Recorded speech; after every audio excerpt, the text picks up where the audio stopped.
nós vamos falar um pouco de marxismo. E por que é que nós vamos falar de marxismo? Nós não vamos falar aqui do marxismo clássico, aquele de Karl Marx, né? Que está ali simbolizado pela foice e pelo martelo. Não é esse marxismo clássico que nós iremos falar. Nós iremos falar a respeito de um marxismo menos conhecido, chamado marxismo cultural, que faz questão de não ser identificado com o marxismo e de não ser chamado de marxismo. E isso está criando uma nova cultura. Ou seja, do que é que eu quero falar?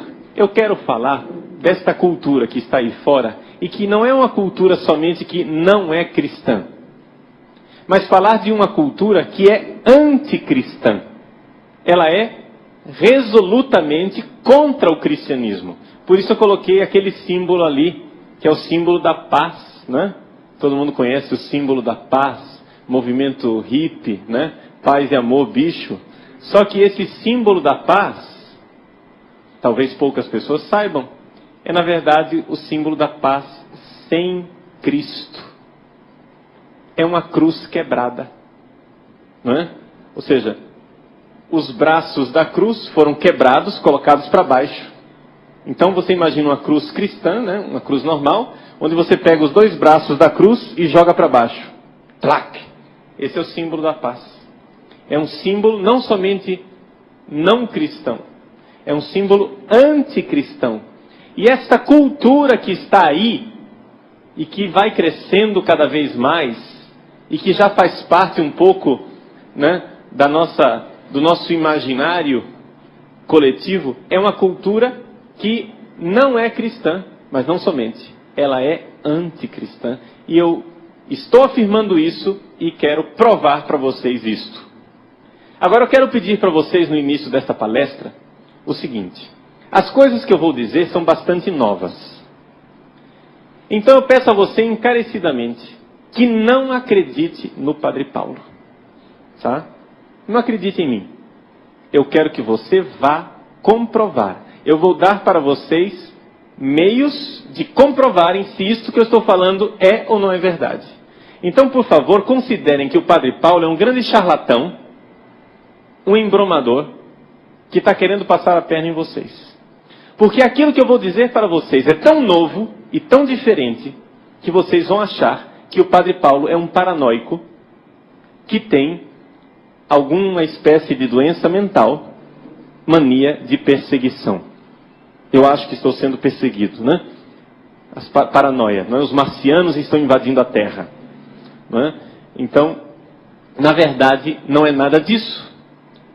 Então, por favor, não precisa acreditar em mim, tá bom? Essa é a primeira advertência. A segunda advertência que eu quero fazer é a seguinte: eu, por formação e por mentalidade, sou decididamente, politicamente falando, eu sou decididamente a favor da democracia.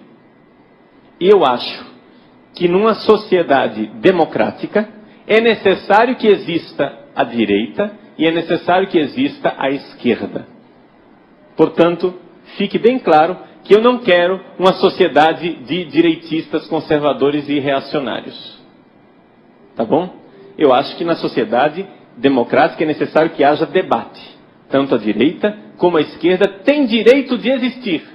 Só que acontece o seguinte: as duas, tanto a direita como a esquerda, precisam ser disciplinadas.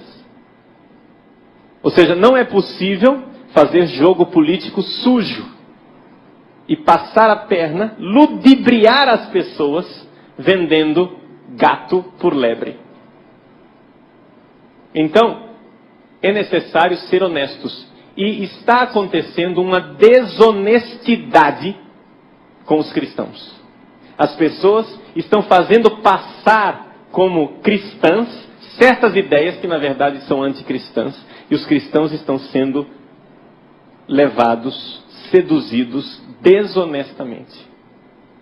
Então vejam, na sociedade que nós estamos, eu não acho que seja crime ser anticristão. Eu acho que a pessoa tem o direito de ser anticristão.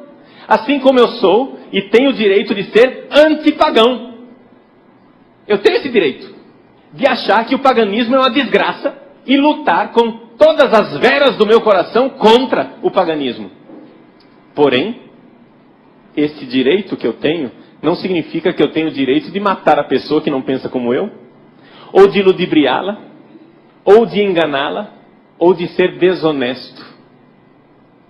Então é necessário que haja, numa sociedade democrática, é necessário que haja um substrato moral, é necessário que haja uma base moral de respeito mútuo, onde nós possamos viver e conviver juntos. Então, não vai precisar muita coisa para você saber que eu sou bastante conservador. Basta olhar para a minha batina preta, né? Para ver que eu sou bastante conservador. Talvez, há 40 anos atrás, ou 50 anos atrás, na Igreja Católica, eu fosse considerado um progressista. Mas as coisas mudaram tanto, o ambiente onde nós vivemos mudou tanto, que hoje eu fico em uma posição de conservador. E eu não acho que seja ruim ser considerado conservador. Por quê? Porque eu acho que eu preciso lutar, e convido vocês, essa palestra é um convite a isso, para lutar, para conservar os valores cristãos, a fé cristã, a religião cristã e os valores do Evangelho. É necessário conservar, e isso faz de nós conservadores numa sociedade que quer acabar com isso. Então, quem, por acaso, concordar com as coisas que eu irei dizer, se prepare, porque você vai ser chamado de reacionário, você vai ser chamado de conservador, você vai ser chamado de direitista. Tá? Se prepare para receber esses epítetos. Tudo bem. Vamos para frente. Nós estamos acostumados com o marxismo clássico. O que é o marxismo clássico? Não é? Está ali a foice e o martelo, dois trabalhadores, os proletários, lutando para implantar a igualdade social. O nosso amigo Karl Marx, em 1848, escreveu junto com o senhor Engels o Manifesto Comunista, e a última frase do Manifesto Comunista ele diz assim: trabalhadores de todas as nações, univos. Né? Proletäre aller Länder, vereint euch. Proletários de todos os países, univos. Vejam, o marxismo é um pensamento internacionalista. Eles achavam o quê? O que é que o marxismo clássico dizia?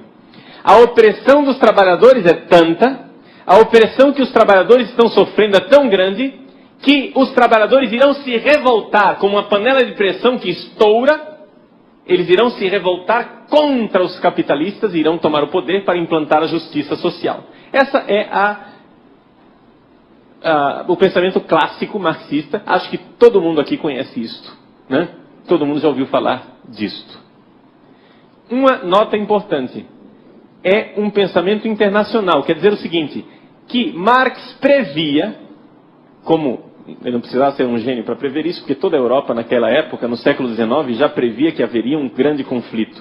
Que realmente a Europa estava uma panela de pressão e haveria um conflito internacional. Marx previa que haveria um conflito pan-europeu. Um conflito da Europa inteira. Uma guerra da Europa inteira. E quando acontecesse esse conflito, os trabalhadores oprimidos, os proletários oprimidos, ao invés de pegarem nas armas para lutar contra outros trabalhadores de outros países, iriam se unir entre si